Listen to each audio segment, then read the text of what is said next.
All right, we back. Sorry for the technical difficulties, but I was asking before we got cut. What is your thoughts on the current LHSA system? So you saying like power rankings or playoffs? Yeah, Like, power rankings, playoffs, all that. man, so I like the power rankings the way they are. I mean, I think it rewards teams for winning games, but it also rewards teams for strength of schedule. I know at Nish y'all like struggle because unfortunately 5A y'all, man, y'all hands are tied. I mean, we can we can manipulate the system a lot better at 2A because I can go play a 5A team that's all the 5A teams are pretty good, but like we can go play a 4A team or something that's going to win some games that we could also beat on a good day, and get a lot of power rankings. But I don't like the old way it was. Actually, I'm about to start learning a new playoff system in Alabama. They're in the area stuff. So like you have to win your area or district or come out second to make the playoffs. So it's the Okay. old way Louisiana was back in the day, and you're also paired up with another area. So it's completely different. So basically, your season comes down to like 8 games, and that's where I like Louisiana's format of the power rankings. Now, the playoff system where it's at, I don't like the 24 teams that make it. I mean, Yeah. that's just I think it should be like 28. Now I know some people are bringing up the regional stuff. The only thing I'd be scared of if I was at, like, look, we're well off at Fort Barry. We do pretty good. We have a nice facilities and everything. I would be more worried about the travel costs for certain teams. Because, dude, we got sent to Pine. That is a 3-hour drive from here. We had no choice but to stay in a hotel for one night, and it was a price, pretty good penny for us to go stay out there for one night. I can't imagine some schools like, I don't want to bash anybody, but a school that doesn't have the means that maybe we do has to go stay somewhere for 2 nights in a hotel, and it might just be their first year. They're doing really good, and they make the playoffs, and they don't have the fundraisers and they don't have the budgets that some of these other schools do, and you have no choice but to stay out there and stay in Yeah. hotels, and then you're kind of running into a bind. Um, I think the format of regionals will be fun. Don't get me wrong. Like, as a baseball guy, it excites me, but also too, in the back of my brain, I'm thinking about, as the head baseball coach that does budgets every single year, what if I get sent to Shreveport? And I got to go stay out there a whole weekend. It would be fun for our kids, and I would love it. But then after the weekend, I'll be stressing out like, man, we just won the regional. Now we got to go travel again, and we got to go to New Orleans. That's the nature of it. But I actually like the 3-game series where we're at. I just think, I don't know if a lot of teams like the buys in the first round. I don't know. I've never had to deal with it, so I don't know how it is. But I can't see you're on a hot streak and you're playing well, and then you get off for a week. And yeah, you can go do the scrimmages, but how much are you really going to get out of a scrimmage? I mean, we've all done scrimmages at the beginning of the year. You just kind of see where you're at, and that's about it. Right. I mean, some of your kids probably won't even go full go. And if you have a kid that's somewhat nurturing an injury, you're not going to go put them in a scrimmage when you have first round bye. So I think we should just add it to 28 and kind of stay at the 3-game series the whole way through. Now the regionals, if they can make it to where you would only travel to this section of the state kind of thing, for a money wise, I think it could work. But I would just be worried, like a school like us, that we get sent to Pine or Shreveport, which we've done in the past, and have to go play at those schools for three days. And You I know, think that's the way that you're going to end up having to do it at the end of the day. So if it's going to be a regional, it has to be a true regional. So I understand, it almost has to be like the NCAA, like where they yeah, pair you up, where it's travel restricted in a way. But I think that's the only way a regional format would work for, like, like say Ville Platte, like a school like that hasn't historically been good in baseball. They might get a crop of kids that are pretty good and they make the playoffs, and they haven't been fundraising like schools like we're at every single year, and they have to go travel for, like, what happens to them? Like, do they yeah, have to say we can't go because they can't afford to stay in a hotel for 2 nights? right. That's not fair to And those kids. exactly You know? not fair to them. Almost like a David Thibodeau situation this year. Well, They that made was the going to be the playoffs, next and point then that Yeah. yeah. they And you made the have to forfeit the playoffs game, with 3 which is wins and then you forfeit. Yeah, And I think yeah, that's kind of and where I'm the LHSA needs to step in at some point because situations like that are just you can't have it, dude. You can't have and so look, regardless of whatever ended up happening, but you can't have a team that made it, but you had some guys behind them that probably busted their ass to get on the doorstep, and then for them to find out, well, I yeah. didn't make it, but the guys right ahead of me just decided they weren't going to play anymore. Yeah, It's that's the only thing is like, look, I have a love-hate relationship with the split. Like, whenever I played, I loved playing the private schools, but once you become a coach and like, look, Fort Barry's lost a lot of kids to private schools that if we had them, we would be a different program. We're I think pretty good everybody right feels now, like but that. if we have some of those kids that I'm not gonna name the names, but if they were here, we would be a lot better. So it's kind of like, in that mindset, I'm like, yeah, I kind of don't want to play them in the playoffs because they have better jurisdiction than we do. But at the same time, until we're not all together, this is the problem we're going to continue to fight in every sport. Is the teams, because we have so little teams now because of the split, you're going to have those teams that are a 24 seed or a 28 seed or whatever that barely would have had a team together at the end of the year in the playoffs now. It's just the nature of the game. I mean, there's going to be years where the 24 seed is not a very good baseball team. They just made it. So I really don't know the solution. I think I don't get paid enough money to make that decision. But it's going to be, I think it's going to be a discussion for a long time. I don't know if we'll ever come to a solution that's going to satisfy everybody, to be honest with you. Fair enough. So you said earlier you moved into Huntsville, Alabama, and all that. Did you narrow down the school that you'll be at?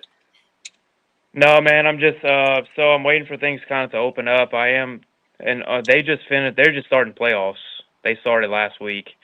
So Okay. a few of the coaches that I was kind of in contact with, I mean, dude, I didn't want to pester them about, like, do you have a spot and stuff like that, and there's a teaching spot with them being in the playoffs. The last thing I wanted was people talking to me when I was preparing for playoff games. Um, so hopefully within the next week or so, I'll kind of, have a grasp of where I'll be at. Y'all know this. Is you have to have a school that has a teaching spot and a coaching spot. It's not Yeah. just going to apply for, the history spot at a school. So, like I said, hopefully in the next week or so, I'll start hearing more things. I am in contact with some guys out there. I knew this move was going to happen eventually. I didn't know it was going to become this quick, but through the years, I've been working camps at Ole Miss and LSU and kind of, getting contact from guys in that area.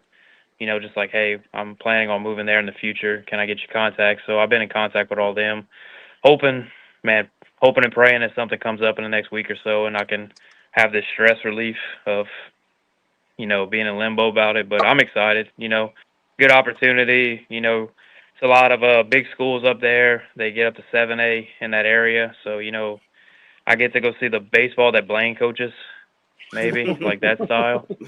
So I'm excited, man, to learn a lot more, and also to just get to experience different styles of baseball, different atmospheres. The fields are amazing up there. It's good baseball. It's gonna be fun though. I'm excited. How did your kids take the news that you stepping down and you moving away? Man, that was the most gut punching day I've had in a long time. And I pulled in the locker room, and they were kind of shocked at first. You can tell, all of them, because I graduated from here. I was kind of that guy that everybody thought that would never leave here, and I was going to be a lifer at Fort Barry. And I was one of but them. it was tough. Oh, I know. Trust me. I've been trying to get you at Fort Barry for years and still never bit. Um, but it was, man, it was tough. It was more just, explaining to the kids how much I loved them, how thankful I am to be at Port Barry. Um, and I love the school more than anything. It's like my second home. I grew up here as a kid. I was a ball boy on the state championship team for football. Um, I grew up playing baseball on this field. My son grew up playing baseball on this field. Um, he learned the game on that field, and it was kind of a very emotional day. And me and Brandon were both emotional together. The kids were pretty emotional, but I kind of explained to him like, look, don't make it about me. I still want y'all to have a great season. Play as hard as you can. And it was more just, it was rough. I'm not gonna lie to you, but it was something that I wanted to tell them before the season. I didn't want them to find out through wherever that oh well, coach's house is for sale. What's going on? So kind of want to explain to them, and then man, the last game I had at home was probably one of the toughest days I've had in a long, long time. Thankfully, I got to sit with my son on the field, reflect after the game. We got to talk about all the stuff we built at the field, all the things we did, all some good moments that we had. And all the players came to give me a hug, each individually after the game. And I love this place. It's a great place, man. I can't say enough about Port Barre, the community. Um, it's this very special place, dear to my heart, and I'll never forget it. I graduated from here, and I got the privilege of coaching here, and they took a chance on me as a young coach to, take over. And I hope we did a good job, collectively as like a coach, and my wife and my son, and Brian is going to do great things, and I hope it continues to get bigger and bigger and bigger, and I hope to see him in Sulphur in a couple of years.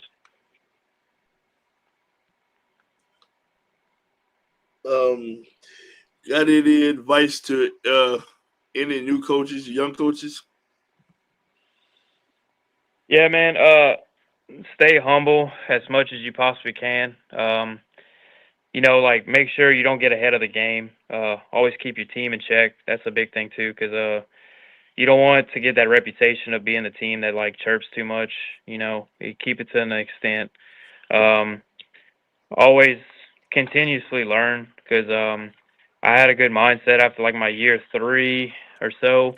That was the year Owen had like his breakout season. We lost to Lowerville in the playoffs in the second round.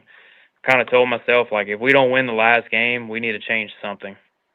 We don't have to blow the ship up, but we got to change something. So always had that mindset of learning new things, and also being open-minded to people giving you advice and not just shunning it away, making sure you take advice. Me and Brandon had a great relationship with, he'll bring something up to me and we'll talk it out and decide together as a coaching staff.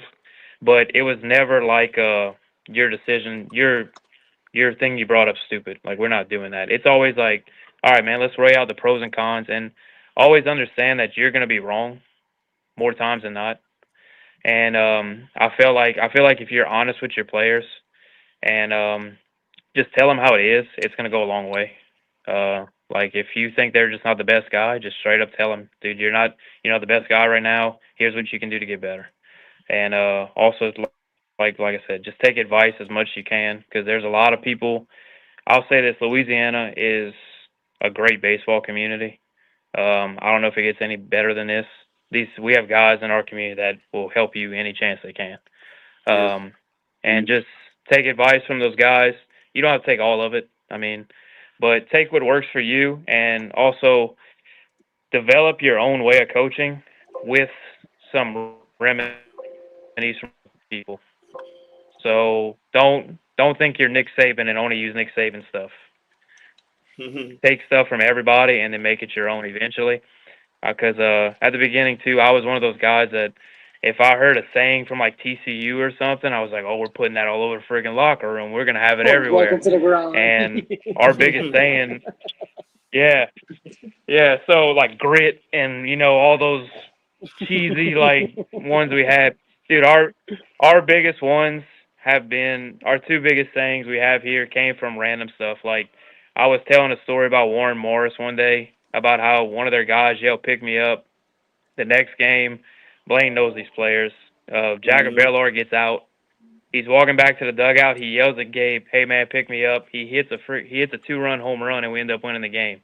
Ever since then, "Pick me up" was like our big saying over here. And then this saying got kind of, it was a tragic way of getting it, but it's something that we get to live their memory with. We had two players pass away, and it was Cy Sonye and Hunter Higdon, and their numbers are 7 and 10. So give 710% every single day is one of our main sayings that we have over here now too. We have it on the back of our hats, and we have "Pick Me Up" on our red hats, and we have on our black hats we have 710%.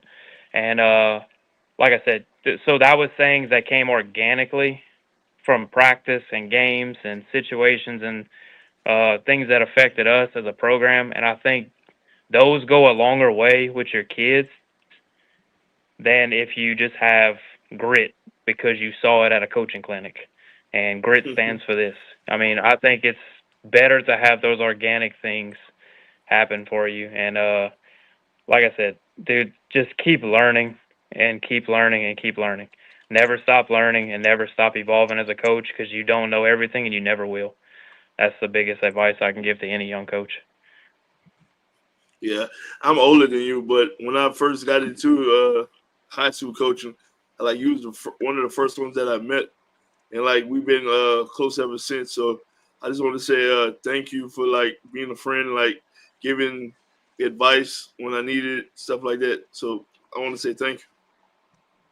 Oh, dude, and look, I'm in Alabama, and I might be in a different country, it seems like, to some people around here. But anytime y'all need something, dude, y'all know to shoot me a text, give me a call, whatever. It doesn't matter. Blaine, unfortunately, it's to my flaw that I give good scouting reports. So I've been getting a lot of texts the past week and a half. But man, I love helping out. I love helping people out in the baseball community because, like I said, this is a community that if you give into it, it gives back to you. And I can't blame you've helped me a lot too. I mean, I went to your field and built your mound for you, me and Brandon. So I mean, yeah, you're right. You're right. It goes a long way, man. And look, I've always respected you, and I love that I was able to support you. And I mean, there was games I looked behind the fence and Blaine's standing there in a Mamu shirt, and I said, "What's up, dude?" And he ended practice a little early to come watch us play. So Yep. that's the great part of the community, man. I love it. I love cheering for every guy. I always joke with him. Phillips told me this a long time ago, and my dad said the same thing. He's like, "I hope y'all win every game, but except when you play in the Red Devils." So Yep. I've always had that mindset, no matter what. But man, it's fun. I'm gonna miss this place a lot. Not only Port Barre, but just playing a bunch of good dudes everywhere we go. No matter where you're at, you're gonna play a good set of coaches, and that's the thing that's gonna miss the most is the camaraderie we have in this area, which you can't match it. Yep. Definitely. Any last words, Josh? No, man, Tyler. I know we kind of knew each other in passing, and then also just from BG, man. But I definitely wish you the best of luck, brother.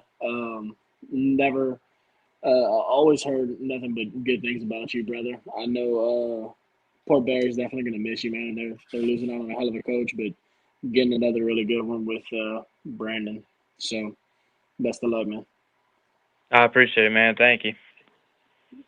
Again, man, thank you for coming on tonight. We had the little hiccup, but we got back on track a little bit. Man, it must have been that Port Barre air, man. You never know what's gonna happen over here.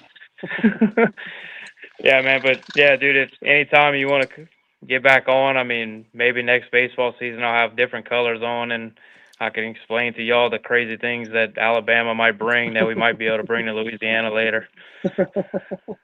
Yep. Awesome. But again, thanks for coming on, Tyler. I really appreciate it. I'm gonna be a fan from afar, like I always have been. Thank y'all for tuning Always, in man. tonight. If I can send you a shirt, I will. Hey, send me a shirt and a hat, bro.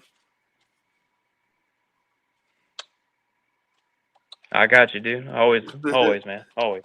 Oh yeah. But thank y'all for tuning in tonight. This is 3-2 Count Baseball Podcast. I'm Blaine Arsenault. Tune in tomorrow night where we have Benton High baseball coach Dane Clark. See y'all. Thanks again.